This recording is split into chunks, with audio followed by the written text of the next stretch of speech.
الحمد لله الذي لم يتخذ صاحبة ولا ولدا ولم يكن له شريك في الملك ولم يكن له ولي من الذل، وأكبره تكبيرا، وأشهد أن لا إله إلا الله وحده لا شريك له، وأشهد أن سيدنا ومولانا محمدا عبده ورسوله أرسله بالحق بشيرا ونذيرا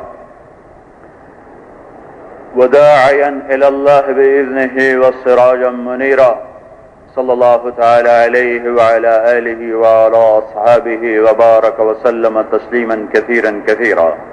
أما بعد، فأعوذ بالله من الشيطان الرجيم. بسم الله الرحمن الرحيم.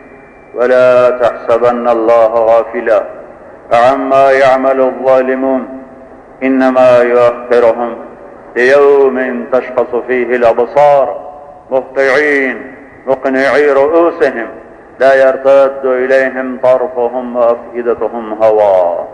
وقال النبي صلى الله تعالى عليه وسلم: الدنيا دار من لا دار له، ومال من لا مال له، ولها يجمع من لا عقل له.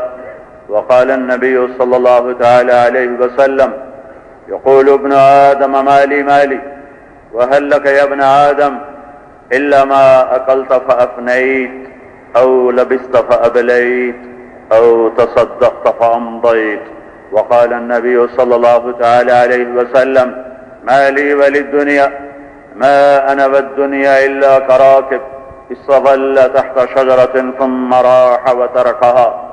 وقال النبي صلى الله تعالى عليه وسلم: ما الدنيا في الآخرة إلا مثل ما يجعل أحدكم إصبعه في اليم فلينظر بما يرجع. وقال النبي صلى الله تعالى عليه وسلم: ألا فاعملوا وأنتم من الله لا حذر، واعلموا أنكم معروضون على أعمالكم، فمن يعمل مثقال ذرة خيرا يره، ومن يعمل مثقال ذرة شرا يره. وقال النبي صلى الله تعالى عليه وسلم: إن الله بعثني كافة للناس رحمة فأد عني. وقال النبي